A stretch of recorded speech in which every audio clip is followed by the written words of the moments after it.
Retribution 2023 adalah film garapan Nimrod Antal di bawah naungan Studio Canal.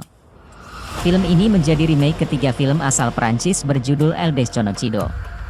Selain Liam Neeson, Noma Dumesweni, Lily Aspel, Jack Champion, Embeth Davids dan Matthew Modine akan menjadi bintang film ini. Kisah menegangkan dibawa oleh Matt Turner, diperankan Liam Neeson ketika mengantar dua anaknya ke sekolah. Zach diperankan Jack Champion dan Emily diperankan Lily Aspel. Tanpa diduga, perjalanan mereka menuju sekolah berujung ancaman dari orang asing yang meneror lewat bom di jok mobil. Ketiganya terpaksa mengikuti keinginan si penelepon karena bom akan meledak jika mereka keluar dari mobil. Berlatar di Berlin, Jerman, Matt Turner harus menyaksikan beberapa orang terdekatnya hangus terbakar dengan teror bom yang sama. Kekacauan di Jerman itu membuatnya bahkan harus menjadi buron polisi karena disangka sebagai dalang teror. Setelah perjalanan panjang yang dikemas menarik meskipun hanya di dalam mobil, bagaimana nasib Matt yang berjuang menyelamatkan kedua anaknya? Siapa penelepon yang terus mendesaknya itu? Liam Neeson bisa dibilang cukup sering membintangi film bergenre aksi thriller yang menampilkannya melawan teroris agar bisa menyelamatkan keluarganya. Nah, pada 2023 ini, Neeson kembali membintangi film dengan tema cerita serupa. Film tersebut adalah Retribution yang merupakan remake dari film asal Spanyol yang berjudul El Desconocido 2015. Retribution berkisah tentang Matt Turner, seorang pebisnis yang punya hubungan renggang dengan istri serta anak-anaknya. Pada suatu hari, Matt pun terpaksa mengantar kedua anaknya ke sekolah menggunakan mobil. Namun, Matt justru mendapat telepon dari pria misterius yang mengatakan bahwa ada bom di dalam mobilnya dan akan meledak seandainya ia atau anaknya keluar dari mobil. Matt pun harus mengikuti instruksi dari sang pria misterius agar bisa menyelamatkan dirinya serta kedua anak-anaknya. Liam Neeson bisa dibilang cukup sering membintangi film bergenre aksi thriller yang menampilkannya melawan teroris agar bisa menyelamatkan keluarganya. Nah, pada 2023 ini, Neeson kembali membintangi film dengan tema cerita serupa. Film tersebut adalah Retribution yang merupakan remake dari film asal Spanyol yang berjudul El Desconocido 2015. Retribution berkisah tentang Matt Turner, seorang pebisnis yang punya hubungan renggang dengan istri serta anak-anaknya. Pada suatu hari, Matt pun terpaksa mengantar kedua anaknya ke sekolah menggunakan mobil. Namun, Matt justru mendapat telepon dari pria misterius yang mengatakan bahwa ada bom di dalam mobilnya dan akan meledak seandainya ia atau anaknya keluar dari mobil. Matt pun harus mengikuti instruksi dari sang pria misterius agar bisa menyelamatkan dirinya serta kedua anak-anaknya. Kualitas akting Liam Neeson bisa dibilang sudah tak perlu diragukan lagi, dan bahkan jadi aspek yang bikin Retribution cukup dapat dinikmati. Sebab, sekali lagi, Neeson sudah sering berperan di film dengan tema seperti ini, sehingga jadi lebih mudah buat mengeksplor kembali emosi dari karakternya.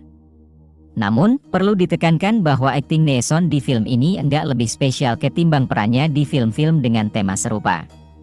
Selain Neeson, akting para pemeran pendukung dalam film ini juga apik, walau tetap bukan sesuatu yang spesial.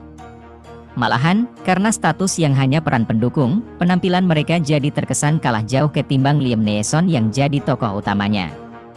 Terlepas dari hal tersebut, aspek akting dalam film ini masih bisa jauh lebih dinikmati ketimbang jalan ceritanya yang terasa sangat hambar.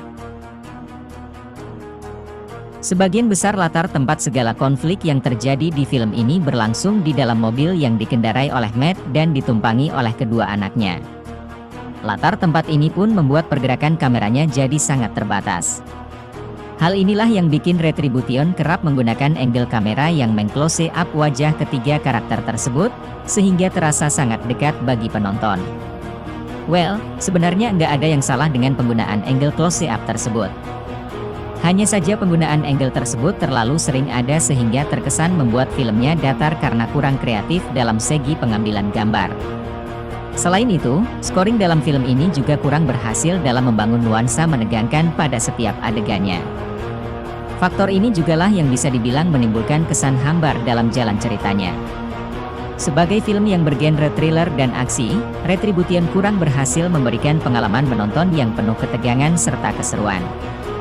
Jika kamu tertarik, Film ini sudah bisa kamu tonton di sejumlah bioskop Indonesia mulai 13 September 2023. Retribution 2023 adalah film yang disutradarai oleh Nimrod Antal dan pertama kali ditayangkan perdana di Prancis pada tanggal 23 Agustus lalu di bawah naungan Studio Channel. Kemudian, Amerika Serikat juga menayangkannya pada tanggal 25 Agustus 2023. Film ini merupakan remake ketiga dari film asal Prancis berjudul El Desconocido.